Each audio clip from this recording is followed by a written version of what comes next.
Hi there, and welcome to this episode of Write With Me at IELTS Juice.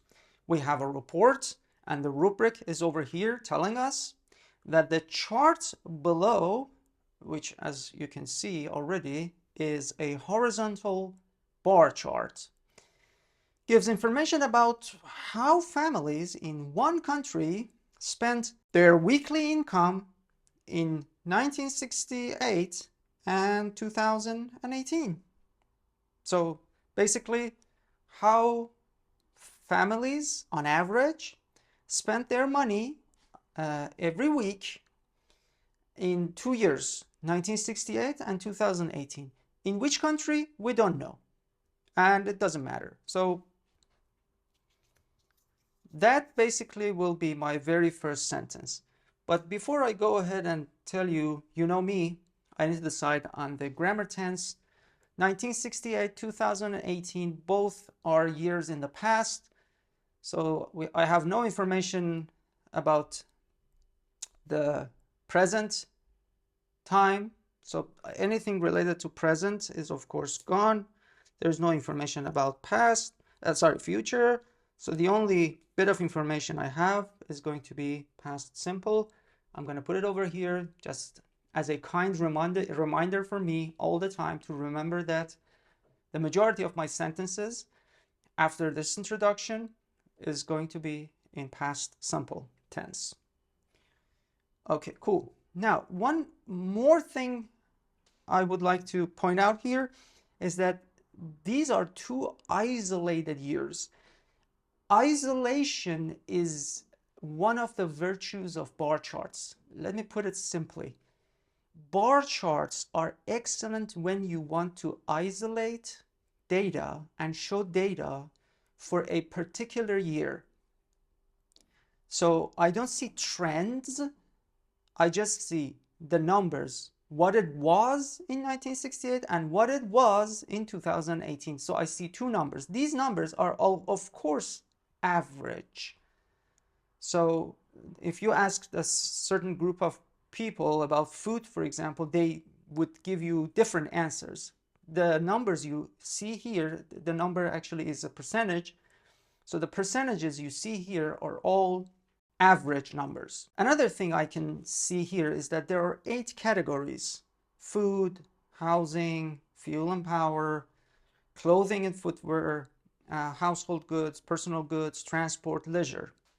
Okay, all these elements are chosen for us, and if you can see food on top, it doesn't mean food was a priority. The order has nothing to do with the order of information. Just look at them.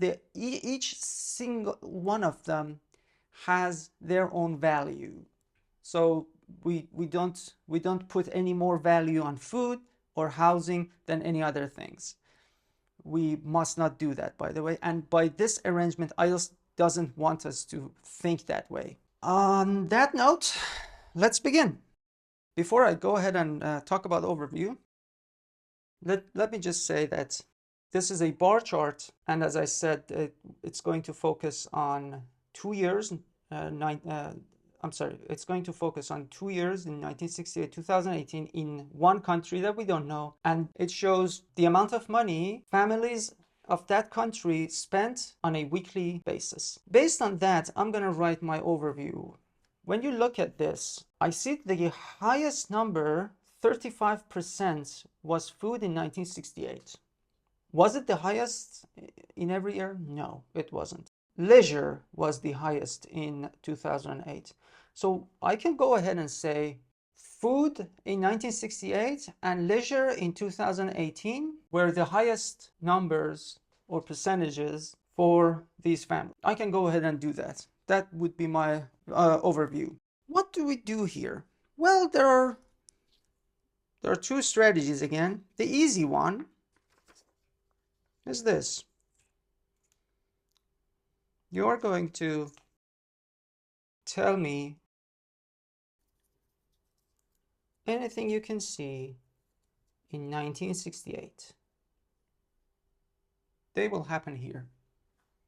So I can devote one paragraph to 1968 and start reporting from the highest one, which was food, to the, I mean, there are almost 3 in joint places like housing, clothing and footwear, and a little bit leisure are in the second place, or maybe better, housing, clothing and footwear are in the second place, and then leisure, transport, personal goods, they're in the third place, very close to each other. And the last one, and oh, not to forget household goods. And the last one is fuel and power. And I just talk about 1968 all around here.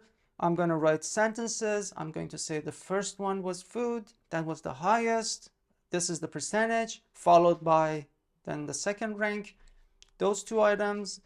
And it ended with this and these elements. And the final one was this. That's the same strategy. I can follow the same strategy for the following year, which is 2018. And it can happen over here. And I can do the same thing over here. 2018. And in 2018, leisure was the highest. And I can talk about the number. In the second place are food, or housing first and then food. Those are the second places. Alone in the third place, I can see transport. And then the others, household goods, personal goods, clothing, footwear, fuel and power, all of them are not that significant, and they basically took up maybe 7-8%, between 4 to 8%, something like that. It's not that, it's a single digit percentage point, and it's not that important. We still report it, but we can combine them in one place, and we can go ahead and do that. And in the end, we just find a significant point. Like for household goods, both elements are the same. That's also something interesting. If you look at household goods, in 1968 and 2018, they were both the same. This is a safe strategy. You can follow this. You report it. There aren't many comparisons here. We just report 1 year and then another year. We will focus on our grammar and structures, which is not bad. But allow me to introduce a more interesting one. I'm going to keep this overview. I'm going to say that I intend to take a different approach here. So let's start from the beginning.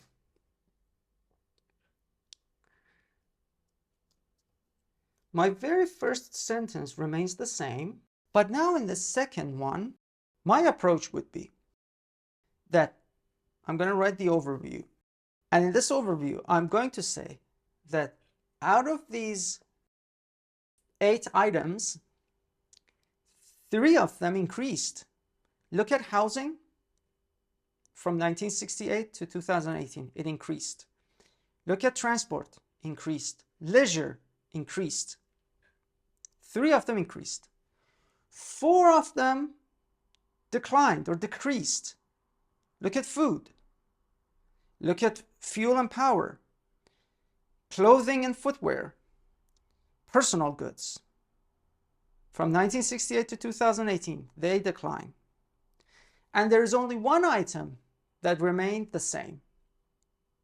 Relatively the same, but it is, I'm going to consider that the same. Based on that arrangement, I'm going to introduce 2 new topic sentences.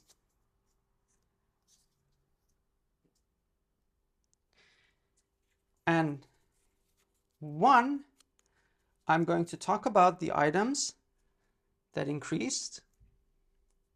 And in the other, I'm going to talk about the items that decreased. Now, why is this challenging?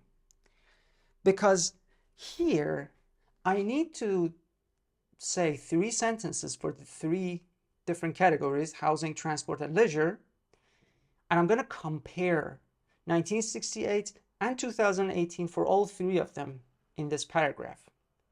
And I'm going to say which one doubled, which one was more than double, which one was less than double the size in 1968. That is going to give me some comparative adjectives, and also I can choose to focus only on 3 elements. I can now talk about the percentages. It's very detailed, and it helps me to write better sentences and structures. Versus this one, this is going to be a little chunkier, and I'm going to put 4 elements here.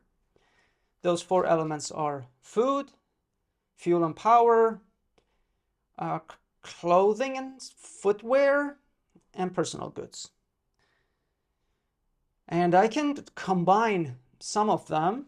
I can talk about food at the beginning, but for the other items, I can first talk about clothing, footwear, and combine it with personal goods, and say that, for instance, they were cut in half. You can see already that they were cut to some extent in half for both of them. And then the last one, which decreased, but not in a very significant way. So it was maybe 1% or 2% maximum difference, which is not that significant. So that would give me, again, some changes. I can approach different categories differently. I separated food because it's the highest one. I can use superlative adjective for that. Otherwise, again, for food, it got halved. I mean, the expenditure was cut in half. Anyway, and I can end it up again as a reminder that for household goods, it remained the same.